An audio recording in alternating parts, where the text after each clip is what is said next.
January 1959, the Ural Mountains, Russia. A group of 9 experienced hikers, led by Igor Dyatlov, set out on a skiing expedition through one of the most remote and brutal landscapes in the Soviet Union. These were not beginners. They were trained, experienced mountaineers from the Ural Polytechnic Institute, people who had survived harsh conditions before, people who knew exactly what they were doing. They were never supposed to be a mystery. On the night of February 1st, something happened at their camp on the eastern slope of a mountain the local Mansi people called Kholat Shachel. In the Mansi language, that name means dead mountain. Search parties found the tent weeks later. It had been slashed open from the inside, not torn by an external force, cut deliberately from within by people trying to escape as fast as possible. Their boots were still inside. Their coats were still inside. Whatever they were running from, they did not stop to dress. Their footprints led away from the tent in an orderly line, not panicked running, just walking. 9 people walking together into the dark and the cold in their socks and their underwear at minus 40 degrees Celsius. The footprints led to the tree line about a mile away. Then they stopped.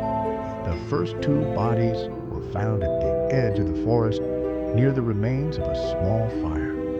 Yuri Krivonishenko and Yuri Doroshenko. Both were in their underwear. Both showed signs of having been alive long enough to attempt to build the fire. Both had burned their hands trying to keep it going. Both froze to death. 3 more bodies were found between the forest and the tent.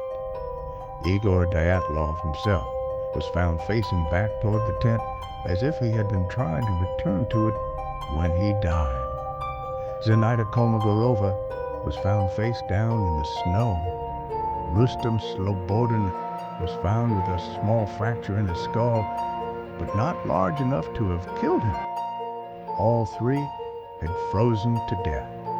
The remaining 4 took longer to find. They were discovered in May when the snow began to melt, hidden under 4 meters of snow in a ravine further into the forest.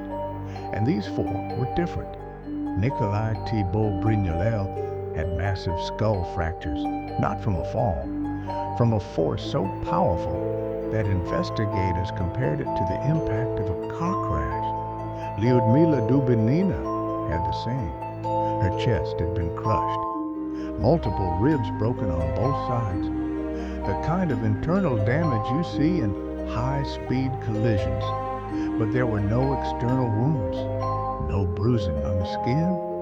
Whatever crushed her ribs had done so without leaving a mark on the outside of her body. And Lyudmila Dubinina was missing her tongue and her eyes and parts of her lips and facial tissue. The official Soviet investigation concluded the hikers had died from a, quote, compelling natural force, unquote. That was the entire explanation. Compelling natural force. The case was classified and sealed. When the files were partially declassified decades later, more details emerged that raised more questions than they answered. Some of the clothing recovered from the hikers tested positive for radiation. Not all of it. Specific items on specific people. The source was never identified. The last entry in the group diary described everything as normal. The last photographs from their camera showed nothing unusual. Whatever happened on that mountain happened between the moment they went to sleep and the moment they decided they would rather die in the cold than stay inside their tent. Theories have accumulated for 65 years. An avalanche that caused panic and hypothermia induced paradoxical undressing, a psychological condition where people feel burning hot as they freeze and remove their clothing. A military test of an experimental weapon that generated shock waves capable of causing internal injuries without external marks. An infrasound event generated by the mountain's geography that triggered irrational panic. A confrontation with Mansi tribespeople protecting sacred land. Something that has no name in any official document. The missing eyes and tongue of Lyudmila Dubinina have been attributed to natural decomposition, to scavenging animals, to the effects of meltwater on soft tissue over the months she lay under the snow. Each explanation has been contested. 9 trained hikers walked out of their tent in minus 40-degree cold in their underwear and died in ways that a full Soviet investigation could not explain and chose to classify rather than leave open. The mountain where it happened was renamed Dyatlov Pass in their memory. Nobody knows what they saw that night. Nobody who was there survived to say.